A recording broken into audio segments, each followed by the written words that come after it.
name is Taylor Harris. I am senior at Meredith College this year, majoring in art education. My thesis that I am presenting today is on integrating art into the 21st century classroom. An introduction to my thesis is to show how art can be integrated into different subjects.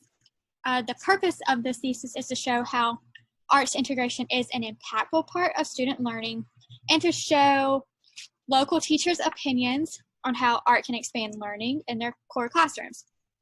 So students are constantly being asked to think critically and creatively while also being highly effective communicators. Schools spend a ton of money on programs to allow students to master these skills. Although more money is involved, there's still not a huge amount of success shown in the mastery of these skills when using expensive programs. So a lot of the times when we are spending all this money, it's not even working. The teaching practice that is no secret to the public but has shown progress through various studies and research is arts integration. It is a substantial part of students' education in the 21st century. A quote from a part of my research says, "Integrating the arts is about children and teachers in some of their most imaginative and creative moments. It is about creating a learning community committed to education equity. It is about access to knowledge, and it is about the journeys of individuals as they seek adventures on learning."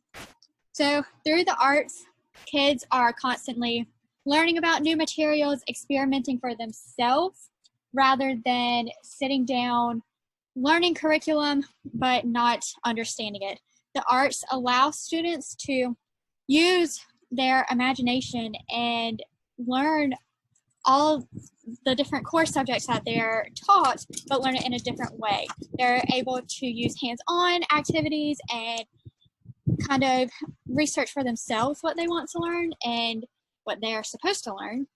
And through my research, I'm able to show just this, that students can learn through arts integration, but there are some restrictions that cause them and teachers to not integrate arts in all classes.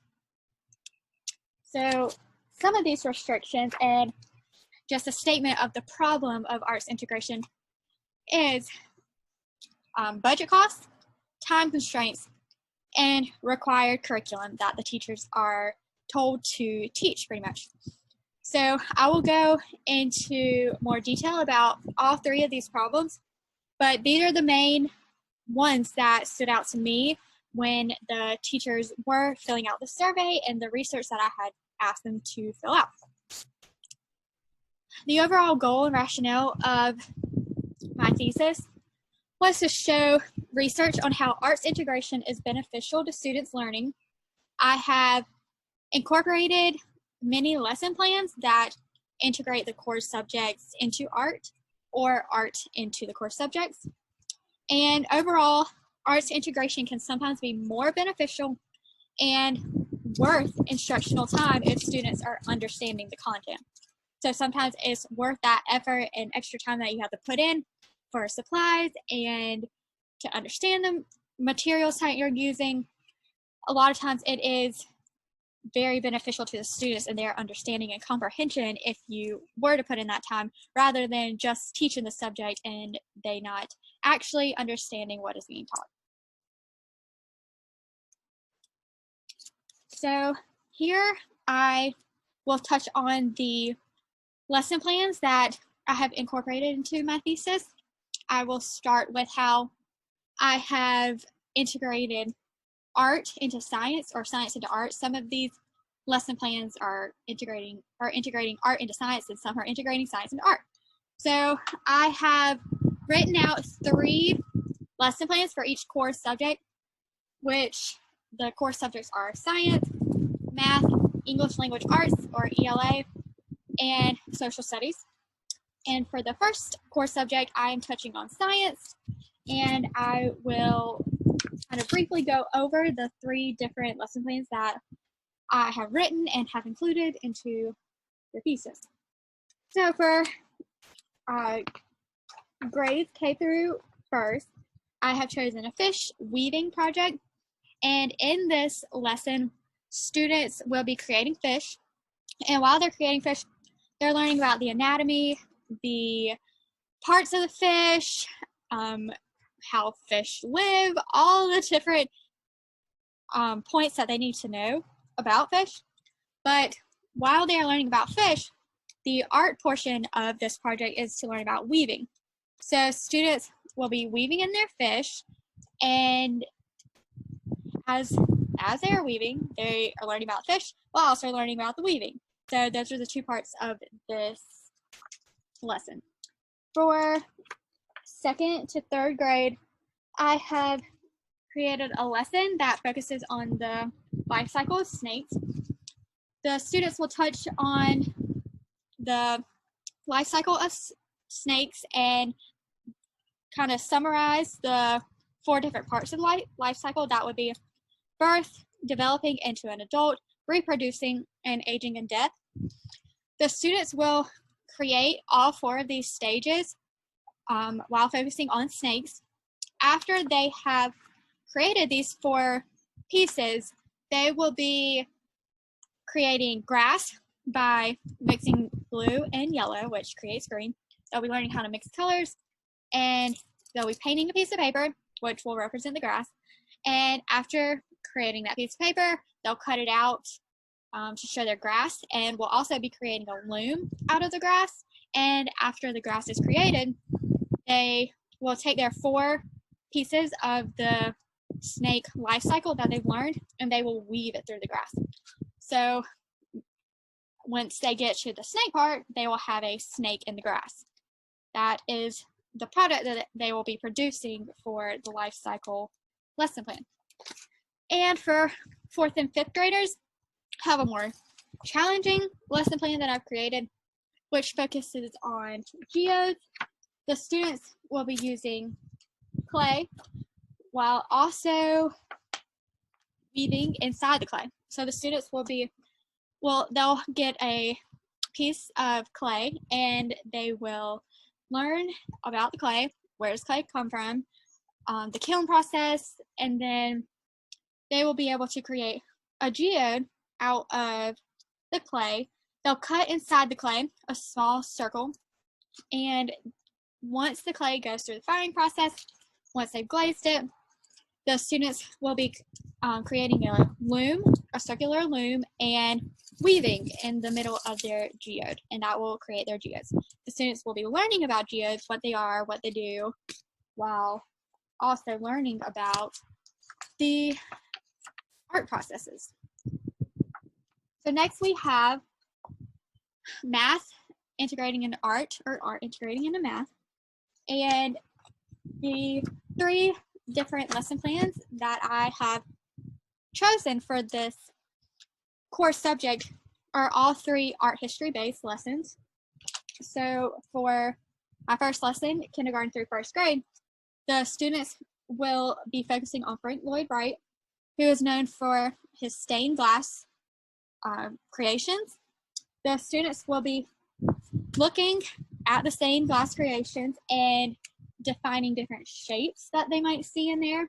Once they have defined different shapes, I have asked students to make their own stained glass piece that includes 1 circle, 1 triangle, 1 square.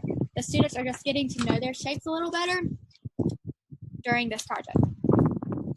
For my 2nd and 3rd grade lesson, I have chosen to focus on Kandinsky concentric circle weaving, which is another weaving lesson.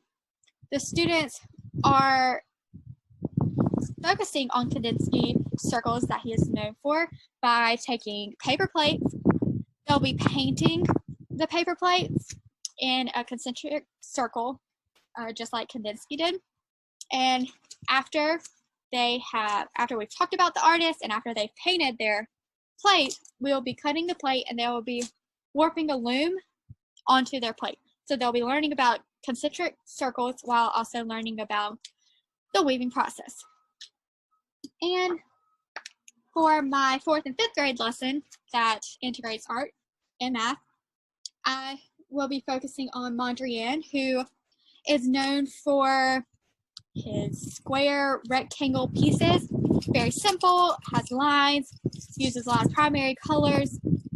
For this specific lesson, the students will be learning about fractions, and they will design their own Mondrian inspired piece using at least 4 different fractions.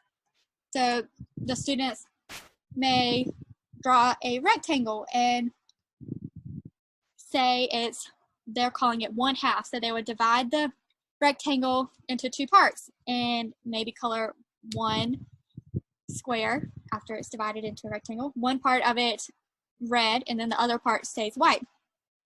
And then right beside that piece, the student could draw the same rectangle but divide it up into 12 pieces and color in 6 parts of that rectangle red, just like they had done the previous rectangle. So they would have 2 rectangles that would equal 1/2, but they're showing 2 different halves, one being 1/2, and then the other fraction being 6/12.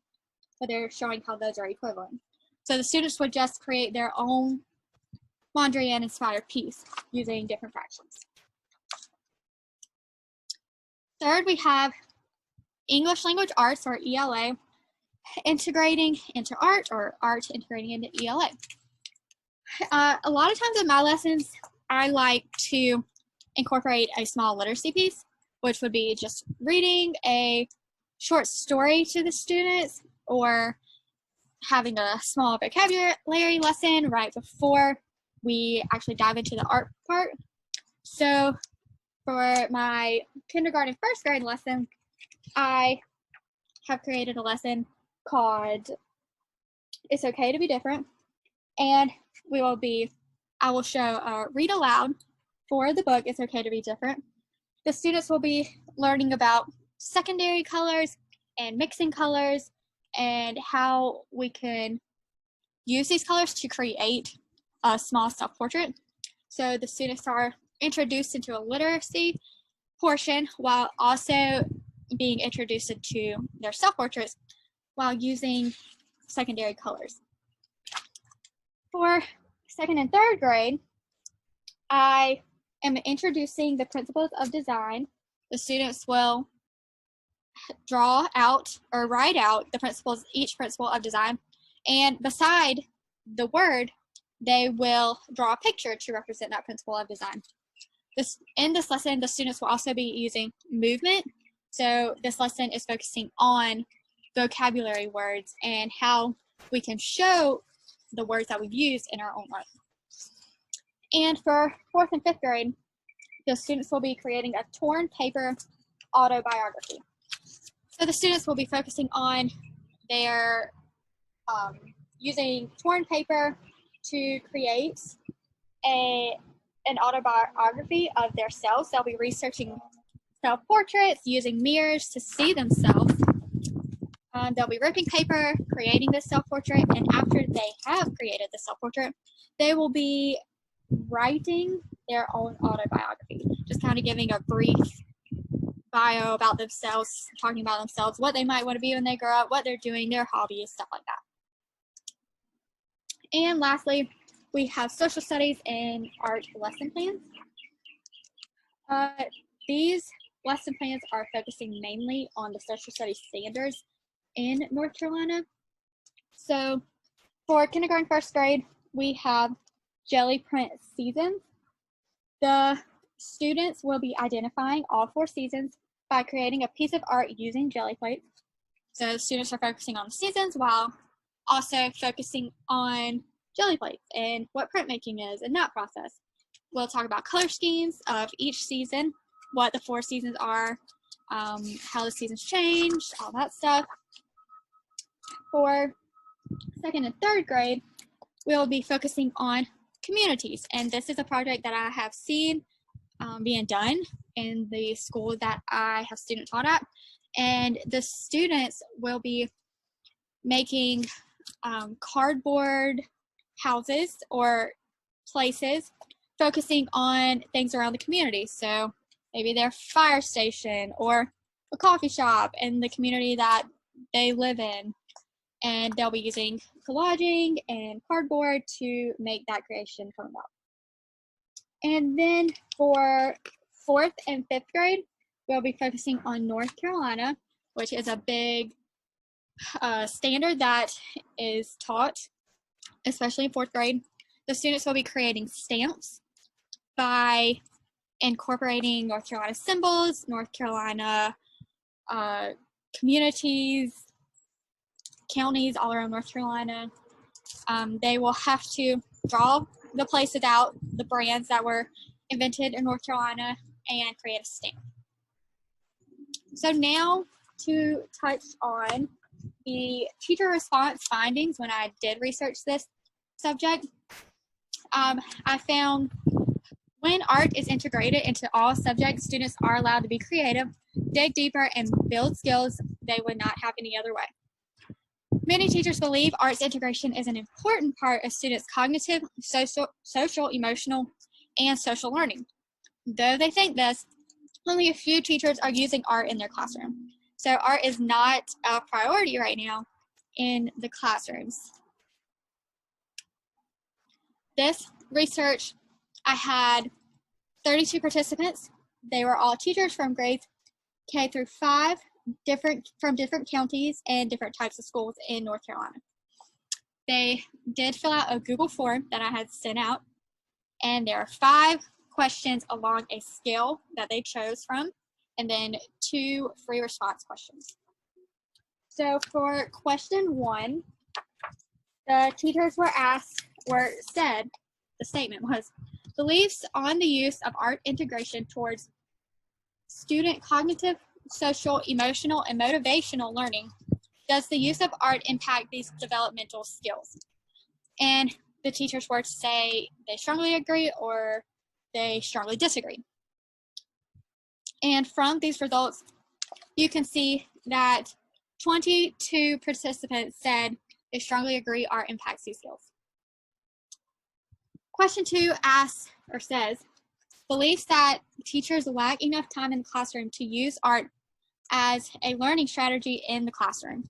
And this question, as you can see from the results, is kind of,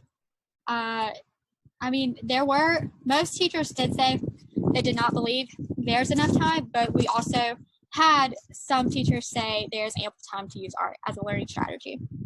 So it was leaning more to teachers saying they do not believe, but there were some in between and saying there was ample time.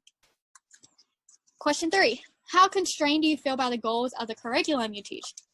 And this also showed that most teachers were very constrained by the goals of the curriculum. Question 4, how confident do you feel using art in your classroom?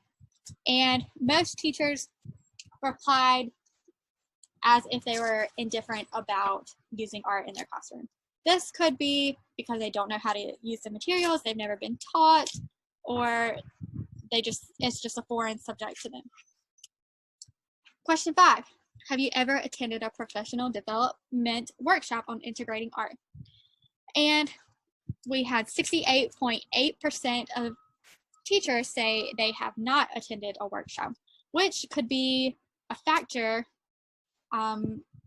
from question 4, which is why they're not integrating art, because they simply don't know how.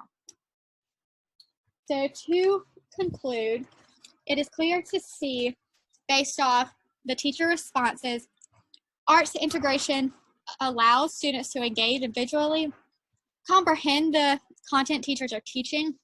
Unfortunately, due to time and curriculum constraints, arts integration is looked at as an extra activity based off a joint component to the content.